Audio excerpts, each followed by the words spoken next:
Pemirsa, peredaran barang palsu atau KW di tanah air kian marak seiring berkembangnya transaksi elektronik melalui e-commerce. Perdagangan barang KW juga semakin tidak terkendali. Indonesia menyandang status negara dengan predikat pelanggaran hak kekayaan intelektual sangat berat yang diterbitkan oleh pemerintah Amerika Serikat melalui United States Trade Representative. Predikat ini tidak hanya memperburuk citra Indonesia di mata internasional sebagai negara yang menjadi surga perdagangan barang palsu. Kerugian besar harus ditanggung perusahaan pemilik merek asli dan terutama konsumen sebagai penggunanya. Indonesia sampai hari ini masih sulit melepaskan diri dari predikat sebagai negara dengan pelanggaran hak kekayaan intelektual kategori sangat berat. Predikat ini tidak hanya memperburuk citra Indonesia di mata internasional sebagai negara dengan surga perdagangan barang palsu. Kita akan membahasnya bersama dengan Mas Anton Krisbianto, Deputi Managing Editor Koran Sindo. Ini menarik karena Koran Sindo mengangkat ini sebagai headline. Kenapa Mas Anton? Ya, selamat sore. Kami melihatnya memang di masa pandemi ini kan kegiatan belanja masyarakat naik, ya kan? Oke. Dan barang-barang produk konsumer itu ternyata banyak barang-barang palsu yang justru terjadi peningkatan volume gitu dibandingkan dengan 2-3 tahun lalu. Apalagi kalau kita lihat e-commerce kan tahun ini saja hingga sekitar Agustus 2021 nilai transaksinya 330 triliun gitu kan. Dan kerugian dari beredarnya barang palsu ini sudah mencapai 290 triliun. Ini sungguh luar biasa itu kan. Itu kerugian bagi perusahaan pemegang merek. Bagi perusahaan pemegang merek plus bagi masyarakat yang mengkonsumsi barang-barang palsu itu. Gitu. Artinya ada masyarakat juga yang dirugikan atau sebetulnya ini pilihan masyarakat atau seperti apa?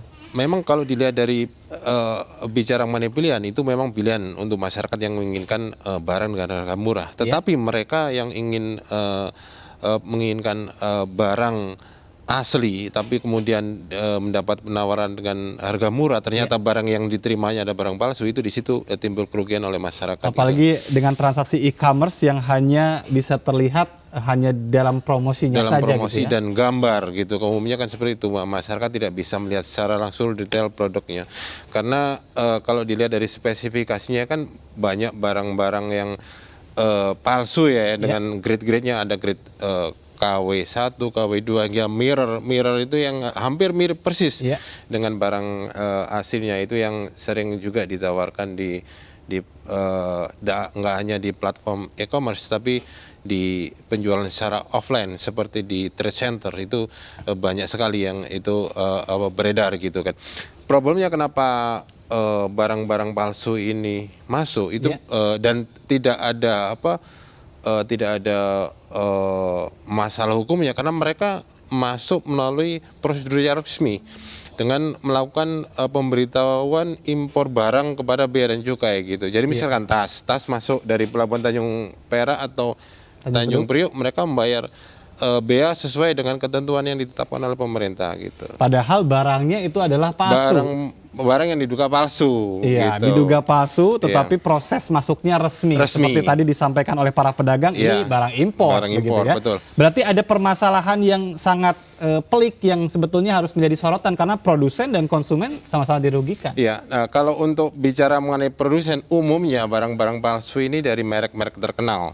Dan merek-merek terkenal itu kan umumnya tidak memiliki headquarters atau berasal dari Indonesia, tapi dari brand-brand internasional. Itulah kenapa Amerika Serikat lah yang kemudian menyandangkan status untuk Indonesia sebagai surga dari barang-barang palsu itu. Kebanyakan barang-barang impor dengan kualitas mirror itu kan berasal dari China Mainland ya. Dan itu masuk dengan prosedur yang resmi gitu. Tadi. Dan kalau dilihat dari aturannya ini kan dari sisi kepabeanan, dari sisi perpajakan itu nggak ada yang masalah. Sebenarnya akan menjadi masalah apabila brand-brand internasional itu mengajukan gugatan kepada mungkin para importer dan segala macam. Baik, tapi kan kita sebagai negara hukum, sebagai negara yang menghormati hak kekayaan intelektual, ini harus ada satu hal yang dikoreksi. Tidak boleh dibiarkan sebagai surga perdagangan barang palsu Indonesia ini, Mas Anton. Nah, itulah kemudian memang diperlukan ya kesadaran para stakeholder, nggak hanya dari pemerintah saja, tapi juga asosiasi-asosiasi dari pihak pedagang atau penjual, juga masyarakat harus memiliki kesadaran bahwasanya untuk mengkonsumsi atau menggunakan barang-barang palsu ini tidak baiklah dari sisi aturan gitu. Baik, untuk komitmen dari pemerintah sendiri, sebetulnya Anda sendiri melihatnya seperti apa? Membiarkan karena ini proses legal atau? Kalau dari hasil riset kami, sejatinya sejak 2015 atau 6 tahun lalu kan sudah banyak yang ditertibkan ya untuk peredaran-peredaran barang palsu ini, khususnya yang itu diproduksi di dalam negeri. Misalkan seperti dulu sempat handphone gitu kan, handphone banyak dipalsukan, tapi kemudian ada beberapa merek yang memiliki fasilitas produksi di Indonesia, kemudian mereka dilibatkan untuk menertibkan ini gitu. Jadi sehingga memang perlu juga peran aktif dari para pemilik brand ya, untuk agar semua ini bisa berjalan sesuai dengan aturan yang ada. Gitu. Ya, dan diambil dari apa yang dimuat di Koran Sindo, kita akan lihat beberapa produk atau barang palsu yang memiliki dua sisi mata pisau, di mana satu sisi memang merugikan industri, tapi juga menjadi mesin pemutar bagi masyarakat kelas bawah untuk bisa mereka mendapatkannya. Ya, adapun alasan barang palsu tetap ilegal dan merugikan, ini adalah beberapa barang yang paling banyak dipalsukan, pemirsa ya.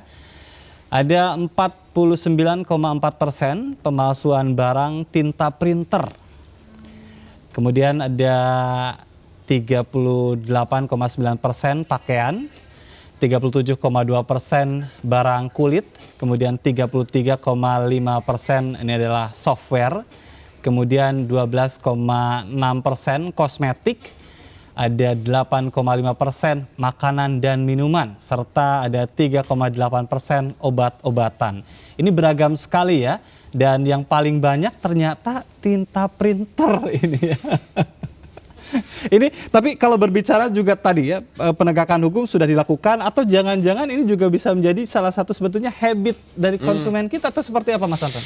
Persoalan di negara-negara berkembang memang kan price sensitive ya, artinya masyarakat ingin mendapatkan sesuatu dengan harga yang terjangkau, yang sesuai dengan kemampuan atau daya beli mereka gitu. Nah, dan problemnya adalah demand-nya tinggi. Inilah yang dimanfaatkan oleh pihak-pihak tersebut untuk menghadirkan barang-barang yang memang sesuai yang dibutuhkan gitu kan, dengan harga terjangkau. Terus sebenarnya dengan melanggar aturan, misalkan tinta printer merek A tidak diproduksi oleh produsen yang seharusnya gitu kan.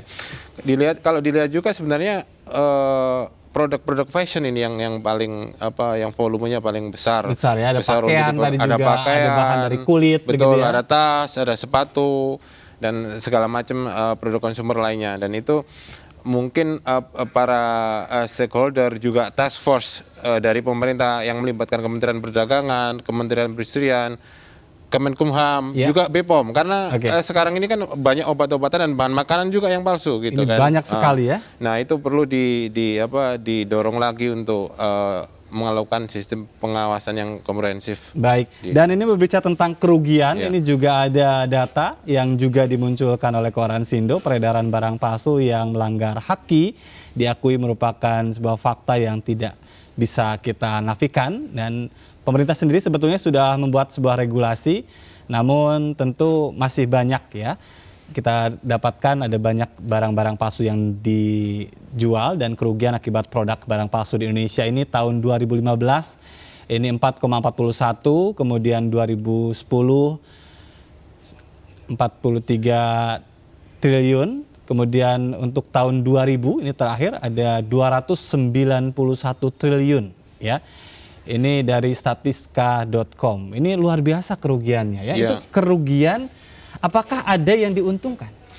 Yang diuntungkan jelas para produsen barang-barang yang diduga palsu ini gitu, yang tidak ketentuan ini, karena dari sisi perpajakan mereka juga tidak melakukan bayaran pajak gitu kan. Hanya Kalau tadi dilihat dari hanya- bea cukainya sebetulnya clear gitu ya? Ya, dari bea cukainya kan karena mereka sudah memenuhi syarat pemberitahuan impor barang Oke. dan membayar cukai, itu kan sudah tidak ada lagi ketentuan yang dilanggar gitu. Atau haruskah kita memperkuat regulasi di tadi barang masuk itu? Tapi nanti ya kita akan bahas itu, kita jeda terlebih dahulu.